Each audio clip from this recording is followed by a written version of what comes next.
Mountaineer Paul on the show today talking about the biggest game in the non-conference in the Big 12. Penn State will host West Virginia will host Penn State in week 1 of the college football season, and West Virginia will win that game. Paul, why? Simple to me. I'll go back to last year really quick. The score wasn't really indicative of the competitiveness of the game. Tight game, unexpectedly tight game, 100%. Yeah, they pulled away late, and James Franklin's really known to watch and see what the spreads are, and he loves to cover the spread. You hear the phrase "good teams cover the spread." He mentions that all the time. So, for me, he scored that back end touchdown. It made it look a little worse. But at the end of the day, Drew Aller had a day. Somebody they do not have this year, Keandre Lambert-Smith, the transfer to Auburn. He was the number 1 receiver last year. They're going to be looking for Trey Wallace to step up for them and be that number 1 receiver, or Julian Fleming, the 5-star Ohio State transfer that didn't see the field there in a couple of years. So I think that's going to be something to watch. Theo Johnson moves on to the NFL for them. Tyler Warren, who is a really good tight end, is going to be trying to replace him. He'll probably be the number 1 option in game 1, in my opinion. And then they lose 3 offensive linemen, Penn State does. I'm building the case for West Virginia through my question areas for Penn State. Fashanu, Wallace, Hunter Northzad, and the offensive line all gone to the NFL for Penn State.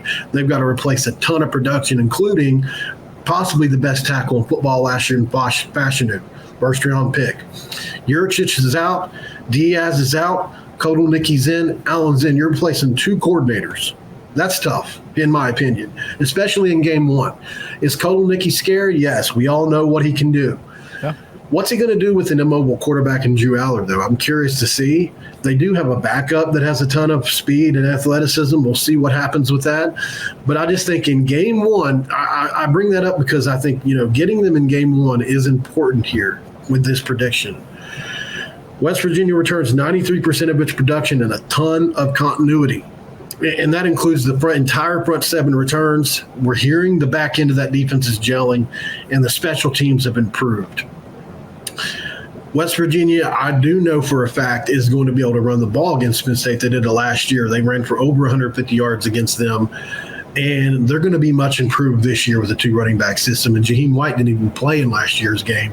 So that's scary in of its own self. So for me, the reason West Virginia wins is because of these questions. Yurchich out, Diaz out, Kotelnicki in, Allen in, Fashanu, Wallace, Hunter Northzad out. How are you going to replace all that offensive line production? Trey Wallace is going to have to replace Keandre Lambert-Smith. Julian Fleming comes in, never played at Ohio State. He's going to have to be a guy all of a sudden. And then Tyler Warren is going to be really their only weapon in game 1, in my opinion. And I'm not as deep into Penn State as maybe some of their guys are, like Locked On Penn State. We've debated.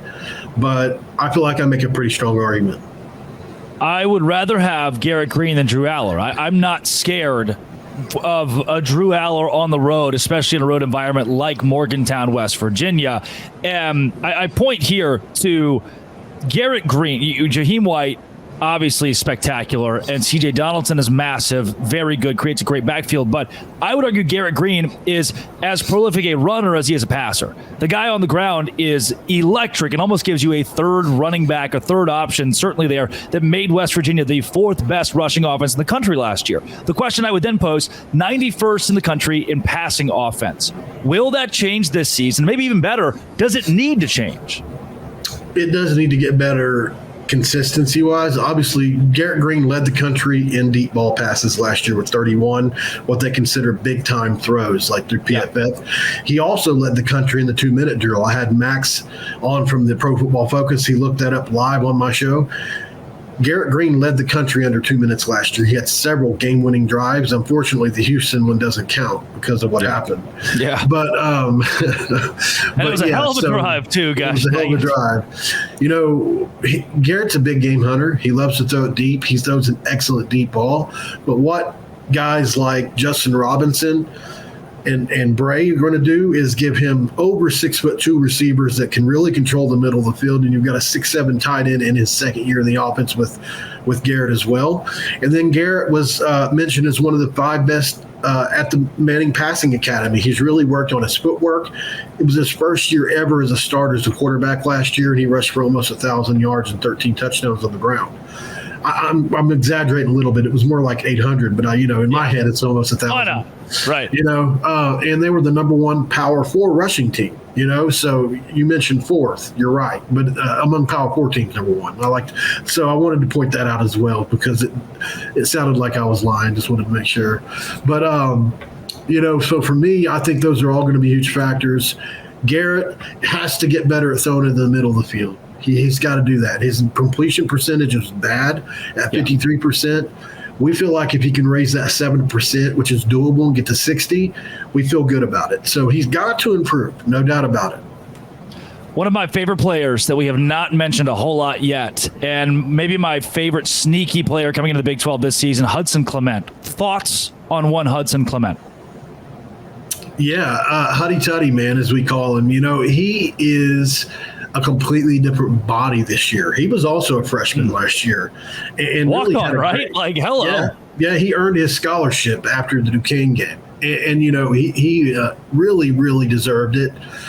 Man, what a story. And we're rooting for him. Obviously, any West Virginia kid like him and P. Fox, we all want them guys to do well. And Hudson's an outside guy. P. Fox is an inside slot guy, and he has the best hands on the team. He's made spectacular catch over spectacular catch. If Preston Fox was 6'3", he'd be an NFL draft pick. And I'm not saying he still can't be, but he is more like your Wes Welker. And so we're really looking forward to. He's going to be a starter. He's going to be one of the starters coming right out the gate. Preston Fox, along with Huddy Tuddy. So we're really excited. And then we're probably thinking T. Ray or Bray are going to be one of the other guys, but Cole Taylor is really, I feel like, going to have a big year this year. And one other guy I feel like deserves some credit or some mention really quick. It doesn't get talked about at all. People talked about our entire offensive line as a whole, but Wyatt Milo is a first-round draft pick and hasn't allowed a sack in 2 years. And he's really going to – that Abdul Carter Wyatt Milo matchup in week 1 at Penn State, maybe 2 of the 10 best players in all of college football going against each other that day. I just can't, man. A freshman, walk-on, earns a scholarship midseason and puts up almost 500 yards receiving. And only on 22, like I say only, but 22 receptions that translates to 500 yards is pretty almost absurd. 20 yards a catch. Yeah, he really is a deep guy. That's what he gives you. Look, first and foremost, I say first and foremost as if we're not already done with the show. Congratulations on being the host of Locked On West Virginia. Before we go, where can folks find more of your stuff on social media as you transition into that show? Yeah, it's right down there at Paul Mountaineer. And thank you for letting me do that. You can find most of my West Virginia content goes on there.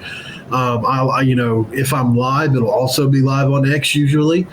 And then at hoops_heels is another show that I do that's separate from the Locked On, but it's on X as well. And that's basketball content, but that'll probably be changing some. Gotcha. That's Mountaineer Paul. Thanks for joining the show today. Thanks, man. And for those listening, thank you for making this show your first listen every single day. Coming up tomorrow, even more about the Big 12 Conference as we transform into the 2024 college football season. This has been and always will be Locked On. Thanks for making it your first listen every single day. Dose Grande.